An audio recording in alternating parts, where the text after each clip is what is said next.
हो. हरे कृष्ण.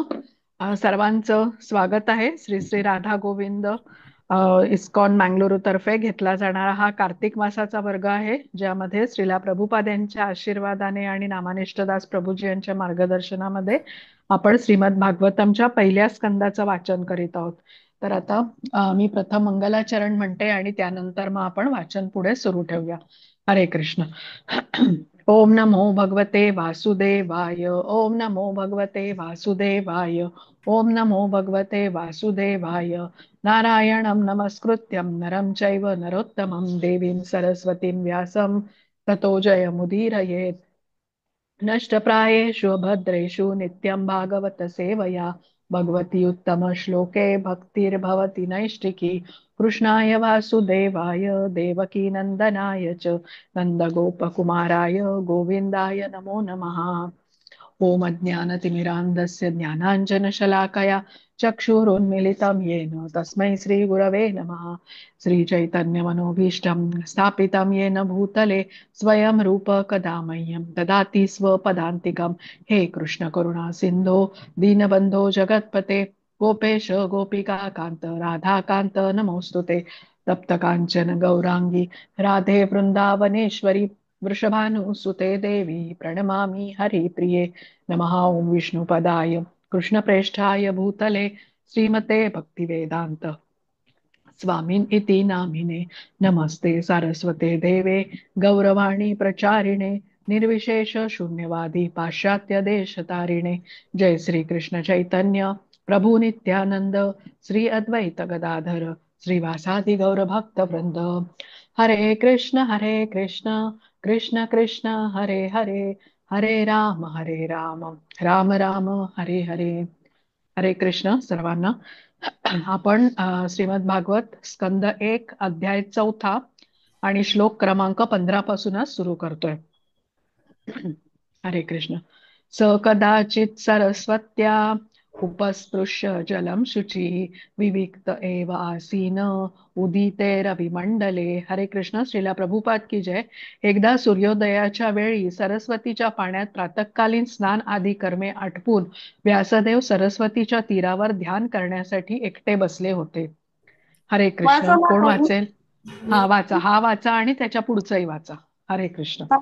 हरे कृष्ण. तात्पर्यशील प्रभुपाद्वारे सरस्वती नदी हिमालयात बद्रिकाश्रमात भागातून वाहते, म्हणून त्या स्थानाचा निर्देश बद्रिकाश्रमाजवळील शम्याप्रास असे म्हणून केलेला आहे. तेथे श्री व्यासदेवांचे निवासस्थान आहे. हरे कृष्ण. हरे कृष्ण.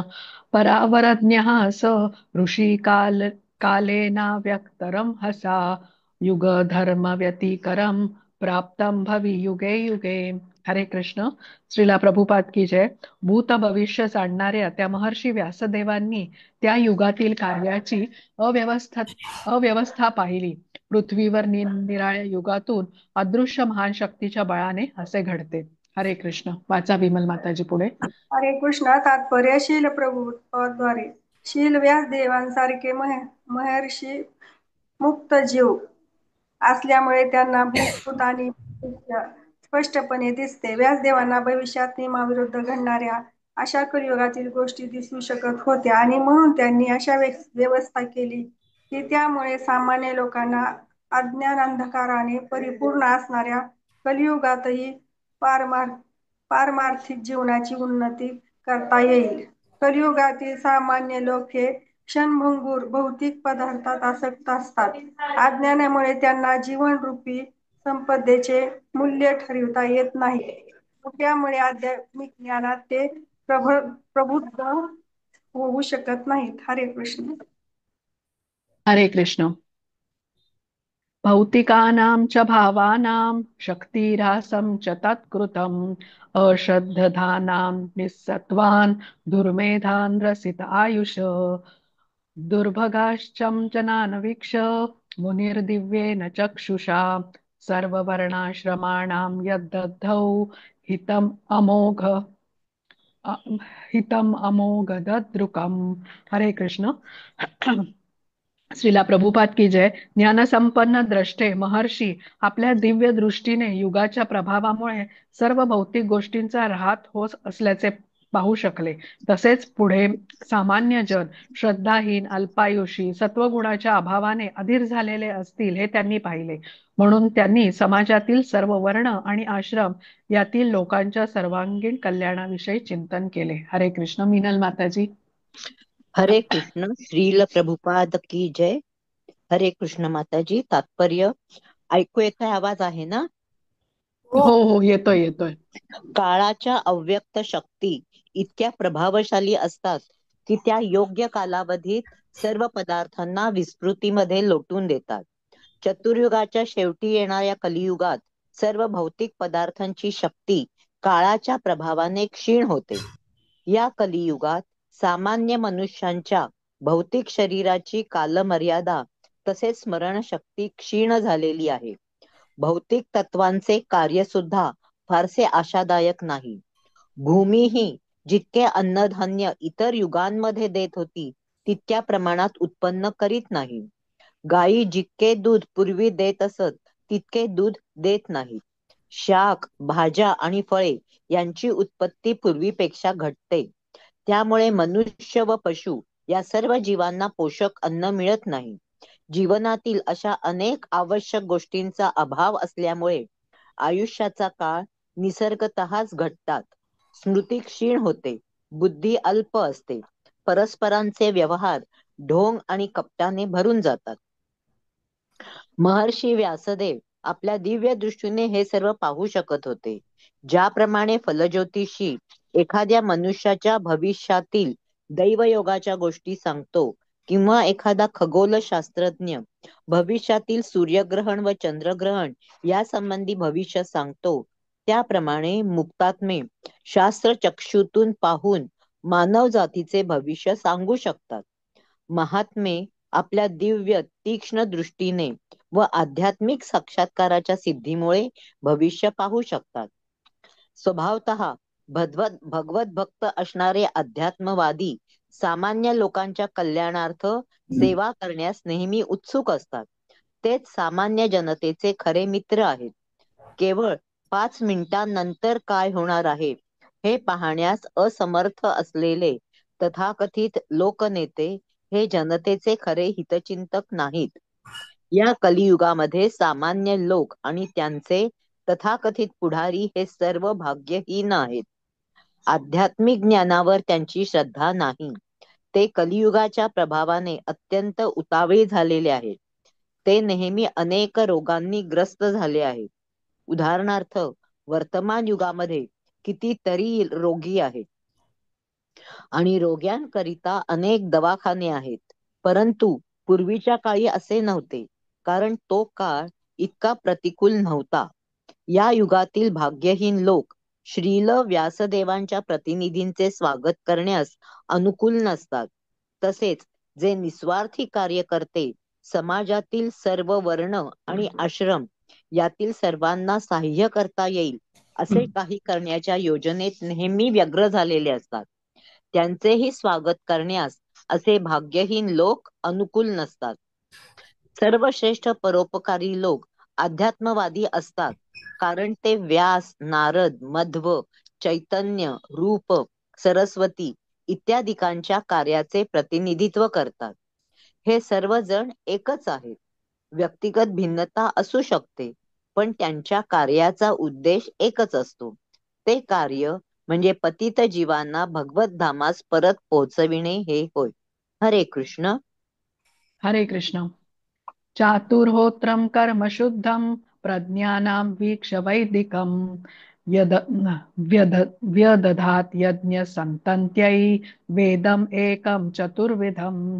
हरे कृष्ण. श्रीला प्रभुपाद की जय. त्यांनी पाहिले की वेदोक्त यज्ञाद्वारे लोकांची कर्मे शुद्ध होऊ शकतात. ही प्रक्रिया सोपी करण्याकरता आणि लोकात वेदांचा विस्तार करण्याकरता त्यांनी एकाच वेदाचे 4 विभाग केले. हरे कृष्ण. नंदा माताजी. माताजी. शिला हरे प्रभुपादजी. कृष्ण. हरे कृष्ण. शिला प्रभुपादजी द्वारा तात्पर्य. पूर्वी यजुर्वेद नावाचा एक वेद होता आणि यज्ञाचे 4 विभाग त्यात विशिष्ट रूपाने सांगितले होते. प्रत्येक असे यज्ञ अधिक सहज रीतीने करता यावेत व त्यामुळे 4 वर्णाश्रमांची व्यावसायिक कर्मे शुद्ध व्हावीत यासाठी वेदाचे 4 विभाग करण्यात आले. ऋग्वेद, यजुर्वेद, सामवेद व अथर्ववेद या व्यतिरिक्त पुराणे, महाभारत, संहिता इत्यादी जे आहेत त्यांना पंचमवेद असे म्हणतात. श्री व्यासदेव आणि त्यांचे अनेक शिष्य या ऐतिहासिक व्यक्ती आहेत. कलियुगातील पतित जीवांविषयी त्यांना दया आणि सहानुभूती आहे, म्हणून वेदांच्या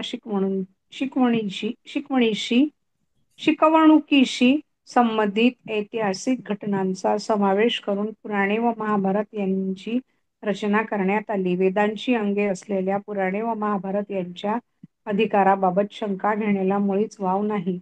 छांदोग्य उपनिषदात 7.1.4 इतिहास, पुराणे आणि महाभारत यांना पंचमवेद असे संबोधण्यात आले आहे.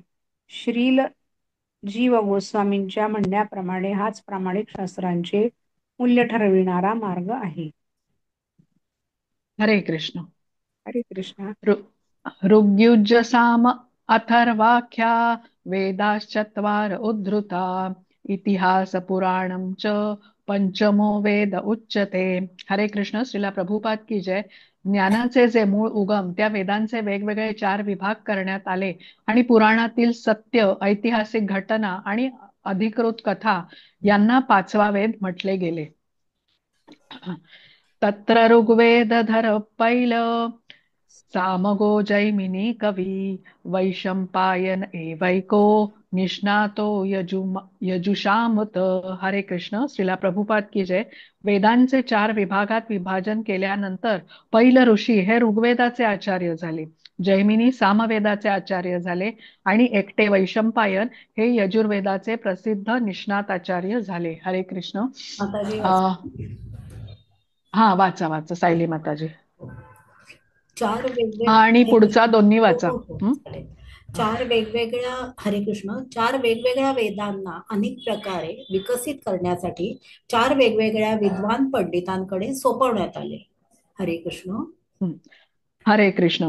अथर्व अंगिरसाम आसीत सुमंतु दारुणो मुनी इतिहास पुराणानाम पितामेरो महर्षणः. हरे कृष्ण. श्रीला प्रभुपाद की जय.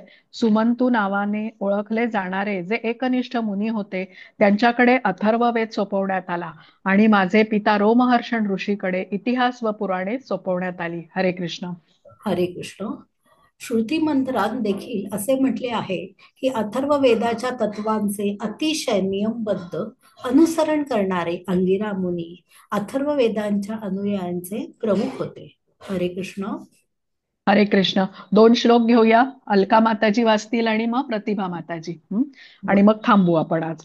हरे कृष्ण. त एत ऋषयो वेदम स्वं स्वं यस्त्रन्नेकधा शिष्यै प्रशिष्यै तत्शिष्यै वेदा ते शाखिना अभवन्. हरे कृष्ण. श्रीला प्रभुपाद की जय. या सर्व विद्वान पंडितांची आपापल्या वेदांच्या शाखांचे आणखी अनेक शाखात विभाजन केले. त्यांचे शिष्य, प्रशिष्य आणि त्या शिष्यांचेही शिष्य होत गेले आणि वेद अनुयायांच्या आपापल्या शाखा निर्माण झाल्या. हरे कृष्ण. अलका माताजी. हरे कृष्ण माताजी, दंडवत प्रणाम. तात्पर्य श्रील प्रभुपादजी द्वारा. श्रील प्रभुपादजी की जय. ज्ञानाचे मूळ स्रोत वेद आहेत. ज्यांचा मूळ वेदांशी संबंध नाही अशा ज्ञानाच्या कोणत्याही प्राकृत किंवा अप्राकृत शाखा नाहीत. त्या शाखांचा केवळ निरनिराळ्या शाखात विकास झाला आहे. प्रथमतः त्या शाखा महान, आदरणीय आणि विद्वान आचार्य यांच्याकडे सोपविल्या होत्या. दुसऱ्या शब्दात सांगायचे तर वैदिक ज्ञान शिष्य परंपरेने अनेक शाखात विभक्त झाले आणि त्याचा विश्वात प्रसार झाला. म्हणून आपले ज्ञान वेदाहून निराळे आहे, स्वतंत्र आहे असे कोणी म्हणू शकत नाही. श्रील प्रभुपादजी की जय. हरे कृष्ण माताजी, दंडवत प्रणाम. हरे कृष्ण. त एव वेदा दुर्मैधै धायन्ते पुरुषैर्यथा एवं चकार भगवान व्यासः कृपणवत्सलः. हरे कृष्ण. श्रीला प्रभुपाद की जय. अज्ञानी लोकांवर अतिशय दयाळू अशा महर्षी व्यासदेवांनी वेदांचे संपादन अशा रीतीने केले की ते वेद अल्पबुद्धीच्या लोकांनाही आत्मसात करता येतील. हरे कृष्ण. प्रतिभा माताजी. हरे कृष्ण. वेद मूळचा एकच आहे. त्याचे अनेक भागांमध्ये विभाजन करण्याची कारणे इथे दिलेली आहेत. सर्व प्रकारच्या ज्ञानाचे बीज असणारे वेद म्हणजे सामान्य माणसाला सहज समजण्यासारखा विषय नाही. याबाबत नियमांची सूची देणारी एक टीका आहे. तेथे असे म्हटले आहे की जो योग्य ब्राह्मण नाही अशा कोणत्याही मनुष्याने वेदाध्ययनाचा प्रयत्न करू नये. परंतु या टीकेचा अनेक अर्थाने विपर्यास केला गेला आहे. ब्राह्मण कुळात केवळ जन्म घेतल्याने ब्राह्मणाची जन्मसिद्ध योग्यता प्राप्त होते असा दावा करणाऱ्या लोकांचा एक वर्ग आहे. त्यांचे म्हणणे असे आहे की वेदांचे अध्ययन केवळ ब्राह्मण जातीची मक्तेदारी आहे. दुसरा एक वर्ग असे मानतो की ज्यांनी ब्राह्मण कुळात जन्म घेतला नाही अशा ब्राह्मणेतर वर्णाच्या लोकांवर हा अन्याय आहे. परंतु या दोन्ही वर्गातील लोकांची दिशाभूल होत आहे. वेद हे असे विषय आहेत की जे भगवंतांनी ब्रह्मदेवांना देखील सांगितले होते. म्हणून वेद विषय विशेष रूपाने सत्वगुणी लोकांनाच समजू शकतो.